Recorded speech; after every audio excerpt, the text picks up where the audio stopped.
Ana Maria, how are you? Bien, bien. How are you?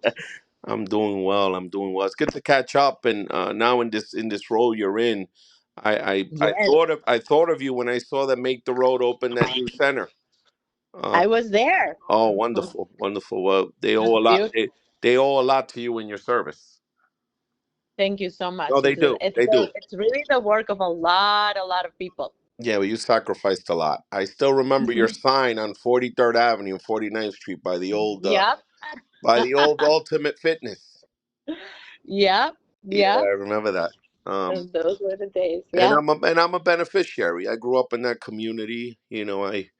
I know some of the folks like you, Right. Robert McCrenner, and all these unsung heroes, Laura Lay, that did a lot of work on the ground. For Yep. the community. So thank you. Let's start there. Sí. But Ana Maria, you have a big, big, big. Tienes un reto inmenso, a big challenge.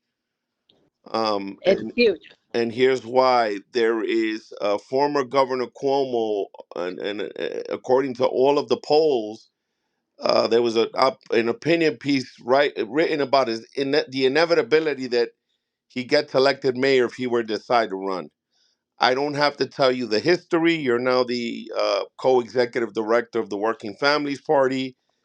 The former governor essentially has made it his mission to end the existence of the WFP. From the lines, to my understanding, is rumors have it that he had a lot to do with the unions pulling out of the WFP. Talk about your thoughts on that and any preparation that may be taking place in case. Yeah. So, Andrew Cuomo was forced to resign from his role as governor because of accusations of sexual harassment back in 2021. And soon after, people found out how he had been manipulating health data during the COVID pandemic to essentially promote his image during the worst crisis in a century. And ever since he resigned, he has been working his way back into the political um, circles and trying to position himself to return to some form of power. But, I see all his ambivalence about if and whether to enter the race as evidence that he knows that even though he has high name recognition and a base of support, he also has a lot of baggage and a lot of negative experiences that New Yorkers associate with him. So every single article that is written about his polling numbers is an article that he has had a hand in producing, planting, to keep his name out there and to make his return um, sort of a foregone conclusion. But if it were a foregone conclusion, he would have already launched. So, Ana Maria, question: what is the state of the WFP now? And the other thing I forgot to mention is separate of the battles you all have had with former Governor Cuomo. Many years ago in '09, I know you remember it well, there was the DFS situation, which was sort of another major blow to the WFP. What would you say the state of the party is currently, as you and Jasmine have now taken over the reins in terms of staffing, in terms of resources to fight these battles? The left is under attack, especially now with Trump's election and people saying, well, you see, people don't want the progressive left. People want moderates. People want police. People, name it. People don't want defund. People want real estate money. What is the state of the Yeah. party now, and how are you preparing to have the resources to fight these battles? So the Working Families Party is the strongest third party in the state of New York. Sorry, hold on, Roberto. Um, Apologies. There was just So let me just start again. So the Working Families Party is the strongest third party in the state of New York. Um, you were alluding to Andrew Cuomo's efforts to destroy the party, which he did. He forced right after the party challenged him with Cynthia Nixon's run in 2018. He forced many of the labor unions in the party to leave the Working Families Party. And then he changed the rules so that third parties would have a much harder time keeping a ballot. He changed the rules. It used to be in order to have a party, a ballot line, parties needed to get 50,000 votes on their line for governor. Then he changed it to be 130,000 or 2% for governor and for president. So it's a test that third parties have to win every 2 years, pass every 2 years. And what he managed to do by doing that is to kill the Green Party and the Independence Party and to make it very clear that in New York, uh, there is a progressive force, and it is the Working Families Party. These last year, you were asking, what is the strength of the Working Families Party? I think the strength is measured by the number of votes that we get on our line. And in 2024, we got more votes than we got in 2020. We got almost 390,000 votes for Senator Gillibrand on over 390,000 votes for Gillibrand on the Working Families Party line. So our voting base is strong and showed up to vote in November, whereas the Democratic base lost close to 900,000 votes in comparison to 2020. So we are a small party that fights, punches above our weight, and is always, forever, for the last 25 years, pushing an agenda that is about prioritizing the needs of workers and their families. And what I mean by that is prioritizing the cost of housing, the cost of childcare, the cost of food, and making sure that we live up to the aspirations of this country, that we actually fight to make sure that every person is equal under the law. And that means protecting people's civil rights, protecting people's human rights, regardless of their gender, their national origin.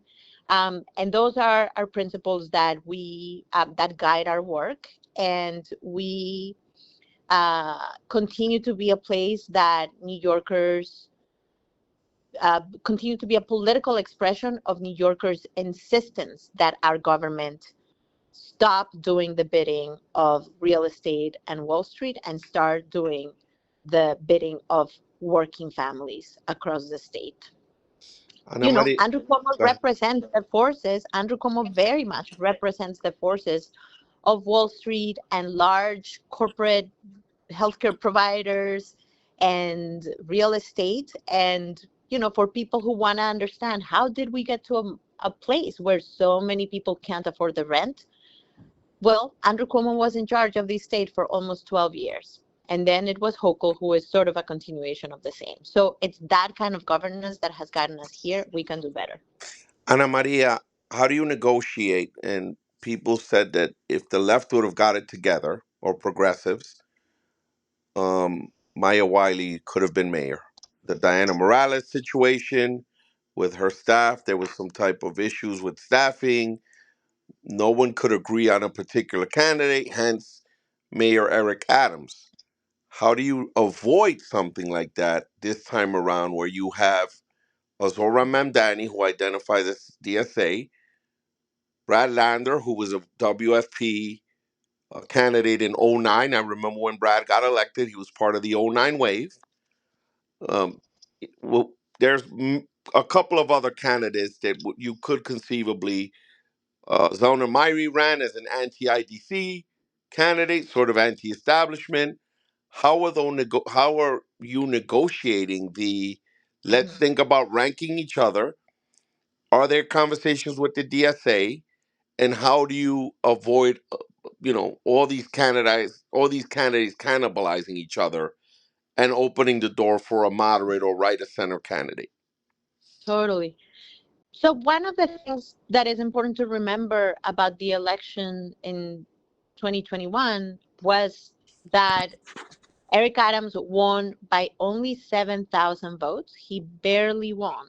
But it was really a year um, of a lot of volatility. We were in the middle of a global pandemic. Ranked choice voting was an entirely new voting system that people were using for the first time.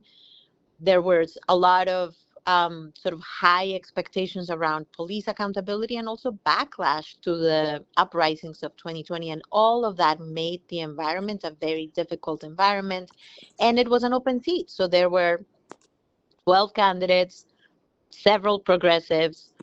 We, and I think people just retreated to the different corners that even though we had this new voting system, the political ecosystem of unions, the newspapers, uh, elected officials, and the candidates themselves didn't understand that ranked choice voting offered an opportunity for candidates to make alliances and to really make sure that those who were like-minded were sort of presenting themselves as not in opposition to others who were of the similar sort of political leanings, but rather in alignment with others. So what we are doing this year is actually making sure that as a party, we help the progressives on our side really understand that they do not need to run against each other. They need to run against the candidates that represent Wall Street and real estate.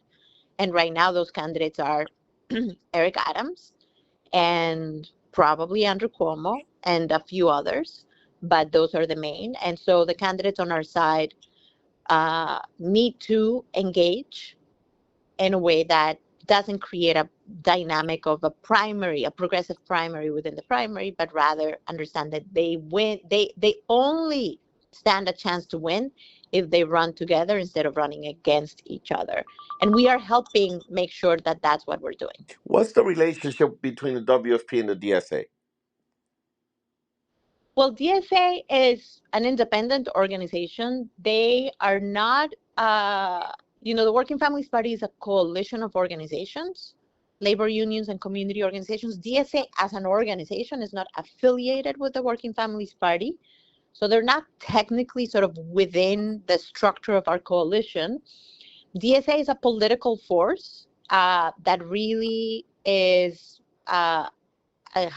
become, in many ways, the political home to a lot of young people that lived through the 2008 financial meltdown, that lived through Occupy, that have been shaped by the politics of the movements of the last 15 years, that were inspired by the presidential campaign of Bernie Sanders in 2016. And these like young people are the generation that will shape politics now into the future.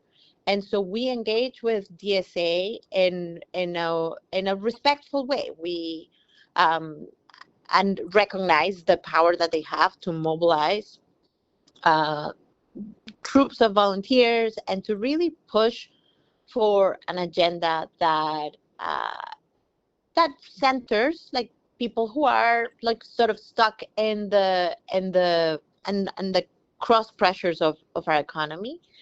And so that's our relationship, is a relationship of respectful engagement, sometimes partnership, and many of the people that are active in DSA find that the candidates of the Working Families Party are the candidates that express the sort of the needs and the aspirations and respond to the struggles of um, people who are living paycheck to paycheck. Ana Maria, it's no secret that you all are not fans of current Mayor Adams. What are three things working class people need to know about Mayor Adams that you don't think is prevalent in terms of his administration and his leadership?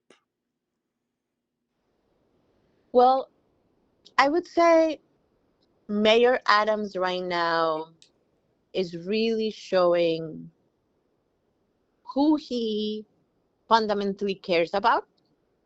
He is prioritizing his own legal troubles above the need to really step up and protect New Yorkers from the onslaught of attacks that are coming from the Trump administration.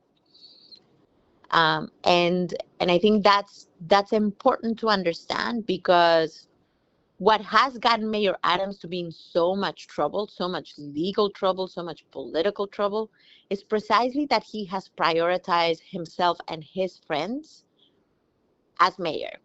A lot of his friends that ended up having to resign or that are under investigation are people that were using government for their private benefit, and Adams protected them. So it is important to recognize that even when someone comes from our communities, if they are if they don't have a sort of moral and ethical compass that keeps them grounded in what is best for communities, they can really use and misuse the power that our communities give them.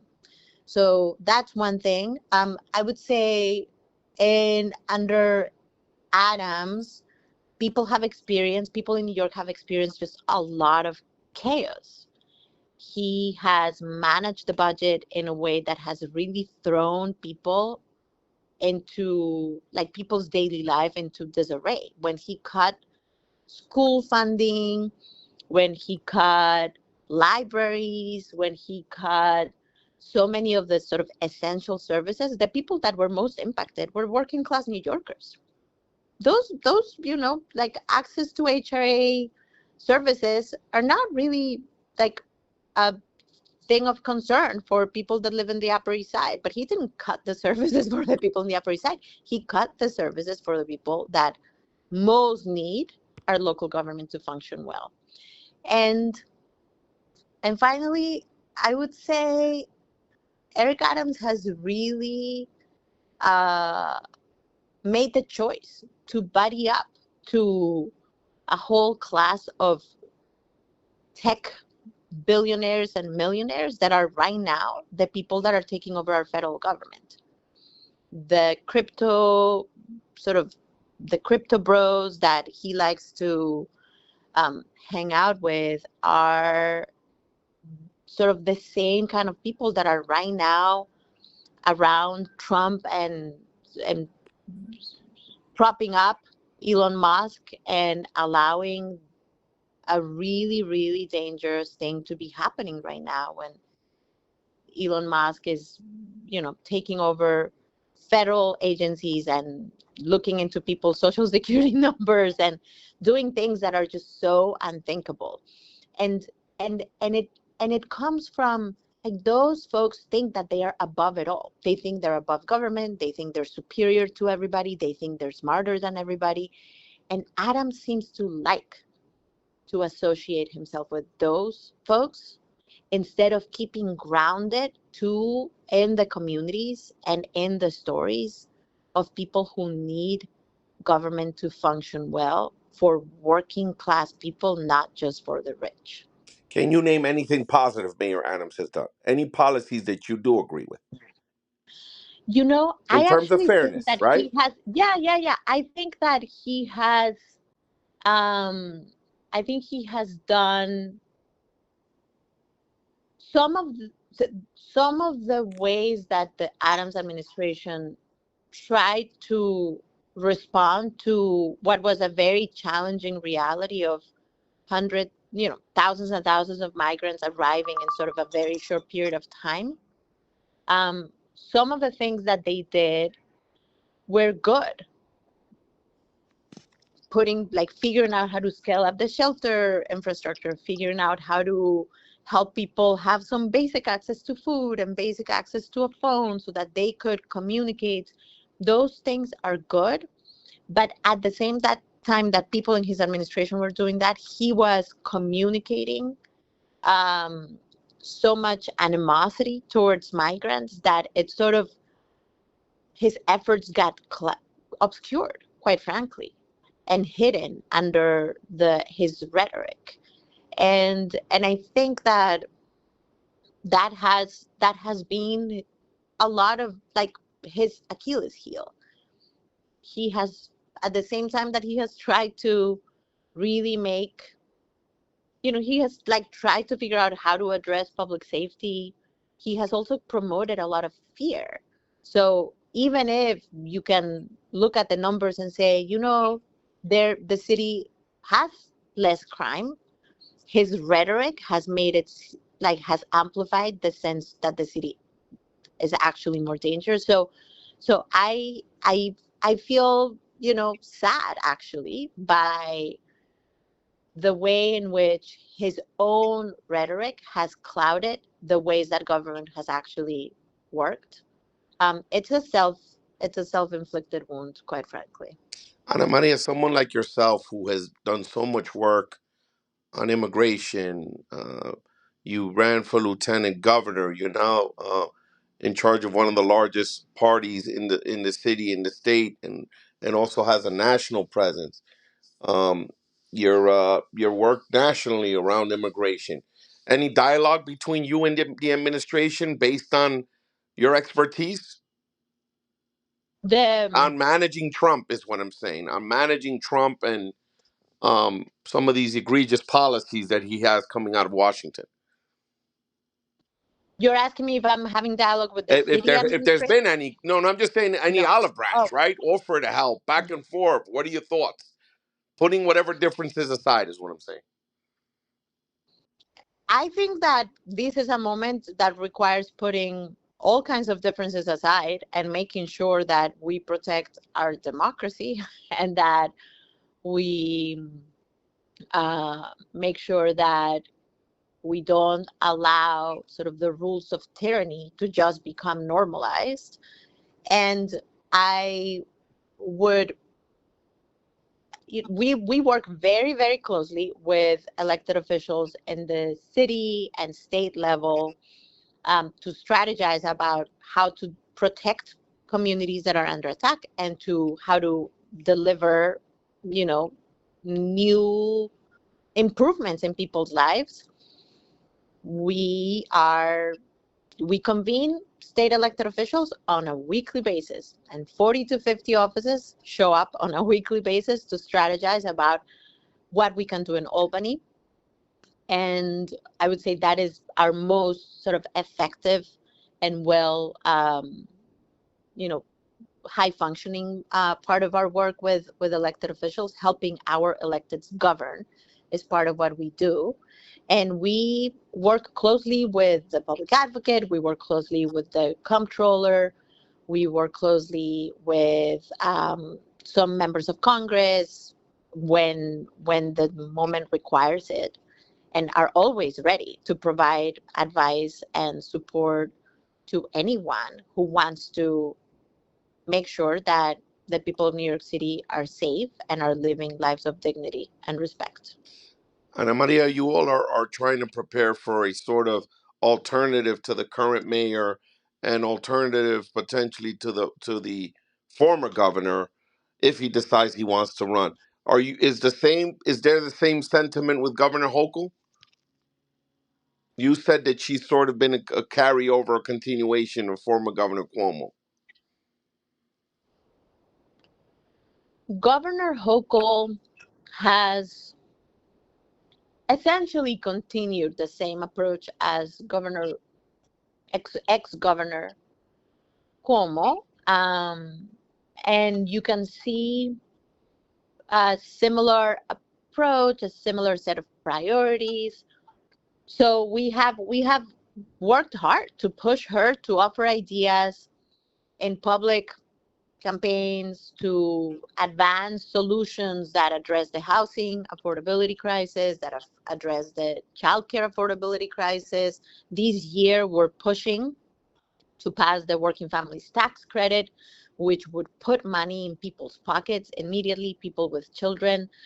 And we are constantly trying to convince the governor that she should use her power to put in place bold solutions that help people live easier lives here in New York. Um, and we don't have the kind of like adversarial relationship that we ended up having with Cuomo. With the current governor, the relationship is not like that. It's also not a very active relationship, I would say. Got it.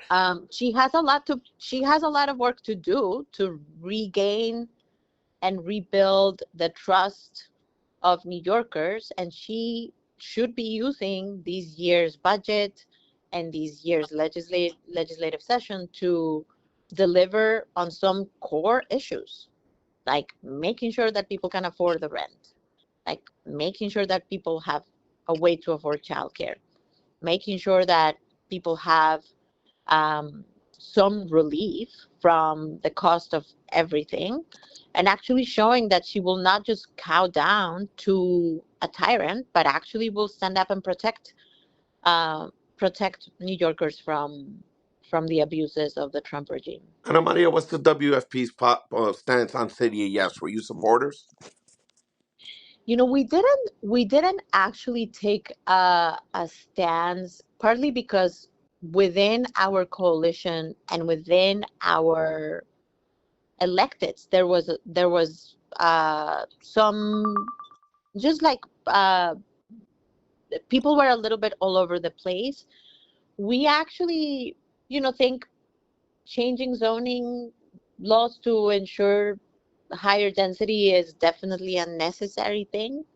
The way that ultimately the agreement came out, it sort of reinforced that there are some parts of the city that don't have to contribute to housing production and some parts that do.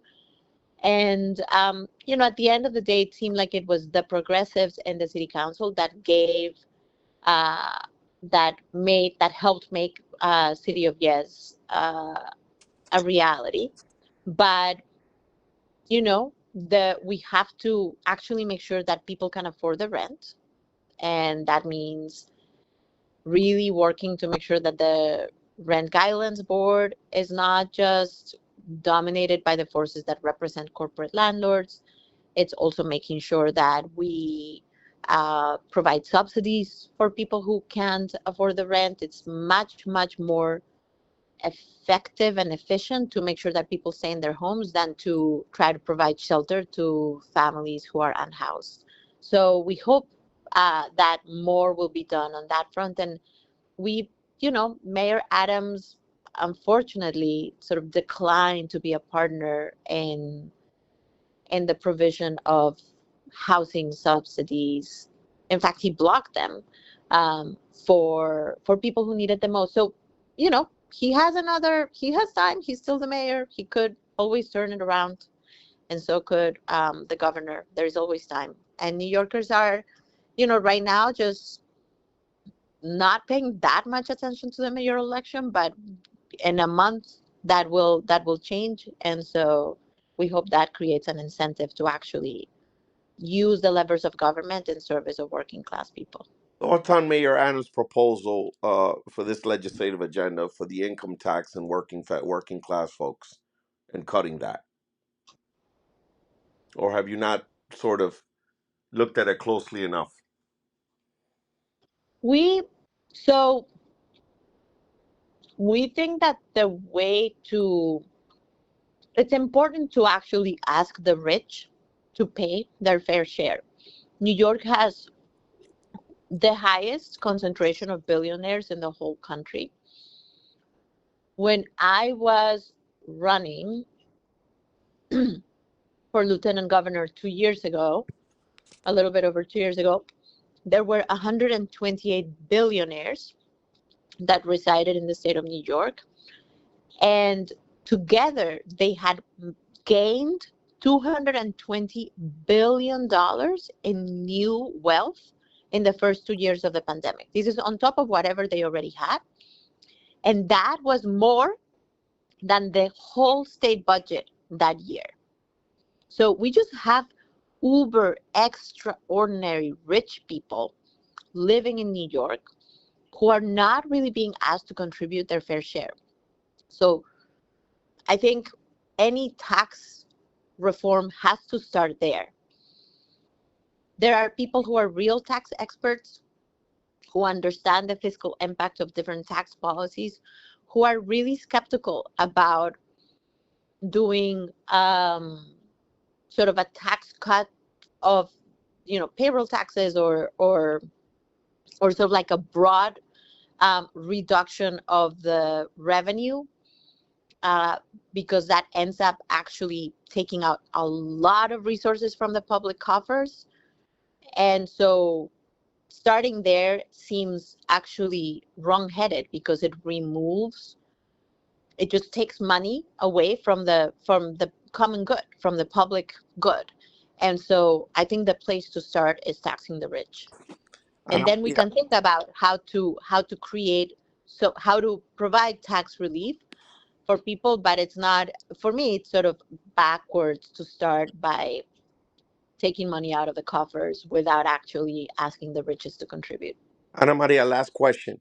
Who out of all the candidates currently that have declared for the mayor's race meets the criteria or is closest to the values of the WFP? Is there a preference?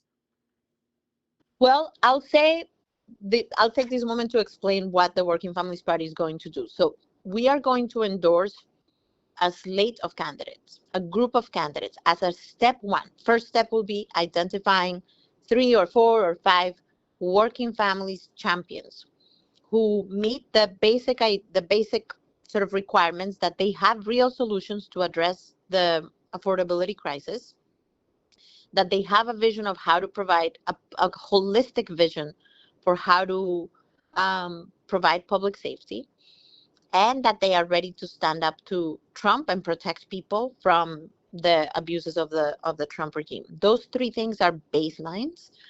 And then we're going to endorse the candidates who understand that they have to work together to defeat Cuomo or Adams, or the forces they represent. As a second step, we will identify which of those candidates is the most viable, and we will rank that person one. So first step in March, second step sometime in April or May. And I will say that of the current candidates, the people that we believe have are well positioned to be part of the Working Families Party slate are Senator uh, uh, Zelnor Myrie, Senator Jessica Ramos, Assembly Member Zoran Mamdani, Comptroller Brad Lander, and there potentially, like, people need to apply, but potentially others, like the previous Comptroller Stringer, potentially others. So I would say there are people who meet the criteria. The criteria is the baseline. The commitment is the condition Got it. for endorsement. Got it. Ana Maria, I want to wrap this up because you've been generous with your time. Anything you want to add to the conversation that I forgot to mention?